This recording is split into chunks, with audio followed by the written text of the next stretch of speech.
Pero this one, I saw flowers eh. Paano yan? Kinakain din? Yes po, edible lahat po yung flowers po. I mean, anong mga flowers to? Meron siyang blue ternate. Like this one, yes ano po, to? kusmos, Okay. yung yellow po. And the red po is gumamela. Okay. And the blue is blue ternate. Oh. And the sauce is honey mustard. Homemade Honey mustard.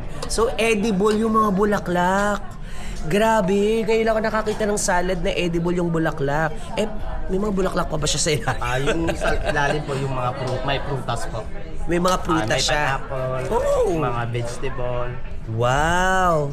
That's so nice. And this is singkamas, no? Yes po. Tama ba? And Hala, I wanna try the flower, the yellow one. Tingnan natin kung totoo yung sinasabi niya na edible. Lagay ko sa gilid para medyo makuha ko na siya.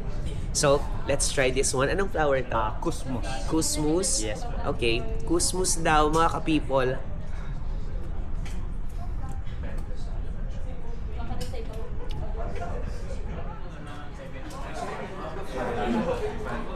Parang dahon din. Parang dahon. Parang dahon din lang yung kinakain ko. And then, eto, totoong kulay red. Gumamela. Gumamela. Yes po. Diyos ko, parang sinasabit lang natin to sa mga leeg natin ha. Ngayon kinakain na natin, nakakaloka. Ang dami na natin na-discover, no? Hindi lang dahon kinakain natin, pati mga bulaklak.